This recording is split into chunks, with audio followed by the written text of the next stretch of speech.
Meu nome é Silvino Aloysio Verland, da comunidade de Paverama. Nasci em 26 de abril de 1931. A minha profissão é professor aposentado.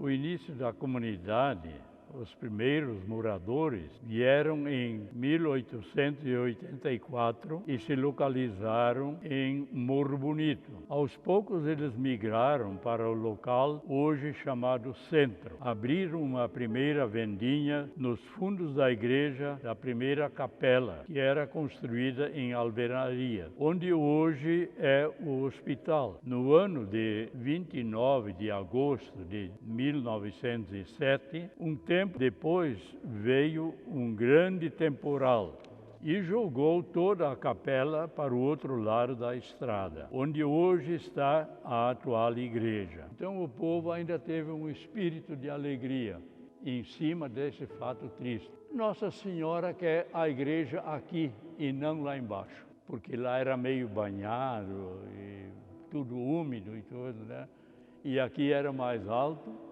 Então vamos colocar a igreja mais à vista. Naquele tempo moravam no centro 9 famílias. Foram adquirindo a área para a construção da nova igreja. As 9 famílias se uniram e começaram a construção. Naquele tempo não havia andaimes como hoje. Então era feito tudo com madeiramento. O povo trazia das suas propriedades varas retas que havia e faziam os andaimes. E esses andaimes, então, a gente tinha, quando uma parte era levantada, fazia outra parte deslocando esse madeiramento todo. As pedras, até onde está essa pintura, ali são pedras duras que vieram do Morro Bonito. A torre, como nós enxergamos até onde é que estavam os sinos, ela foi feita com a conclusão da igreja, quando foi inaugurado realmente. Depois veio o padre Alberto Trezzi, ele tomou assim a vontade, vamos concluir fazendo a torre.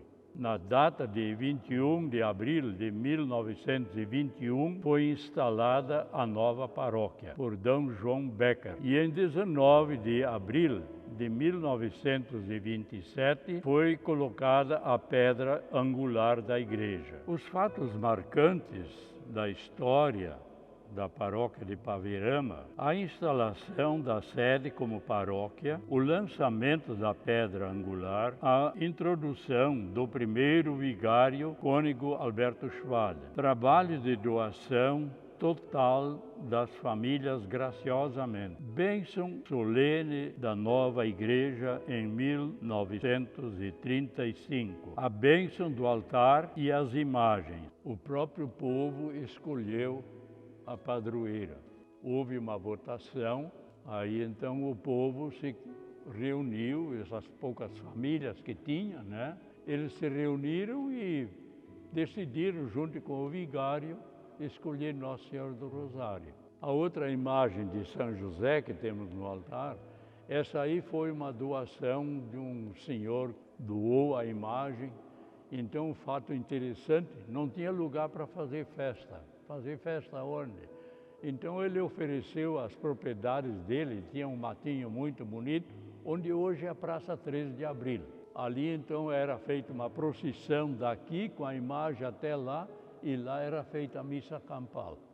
O fato interessante que eu me recordo assim no tempo de criança, que a gente entrava no templo, nós não tínhamos ainda telhado na igreja, mas a celebração já acontecia aqui dentro.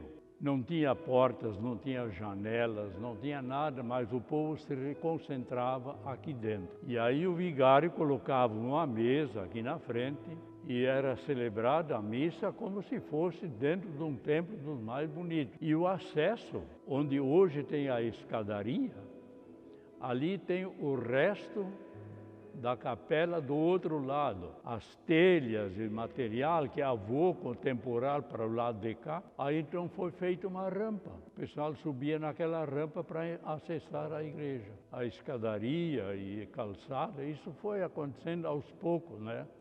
E aqui dentro era chão batido. Depois, com o correr do tempo, os próprios alunos da escola se encarregavam de trazer aos poucos tijolos, para colocar tijolos aqui que eram rejuntados com cimento, para não criar barro nem nada, porque não tinha telhado. Então aqui na frente era feito um piso provisório com tijolos, onde o padre celebrava a missa. E o povo então estava no lugar seco, né? Mesmo que chovesse assim por diante. Era interessante que o pessoal assistia à missa com um guarda-chuva. Mas como tinha pouca gente, era só 9 famílias, então não era um volume de gente, né?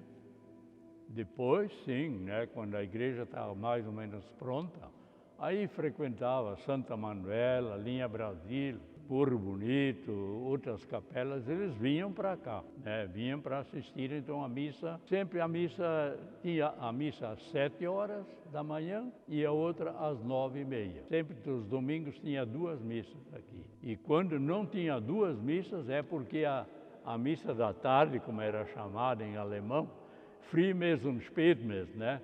Então eles iam o vigário ia para as capelas e levava um ajudante de missa junto. Quase sempre eu acompanhei o vigário nas capelas. Eu era um guri de uns 6, 7 anos, então os vizinhos emprestavam um cavalo, o vigário tinha a sua mulinha, aí nós íamos para as capelas, né? Depois de tarde, então, às vezes tinha hora de adoração, especialmente na Semana Santa. A gente fazia muitas devoções, tudo dentro da igreja primitiva, não tinha, a casa não estava pronta, né? E são coisas assim que chamavam um pouquinho a atenção para a gente criança, vendo essas coisas, né? Diz, como é, vou rezar lá onde? Não tem igreja, outra igreja temporal arrancou. Os desafios são enormes. Manter o espírito de doação e fé dos primeiros moradores, que eram um exemplo de fé e cristandade, semeadores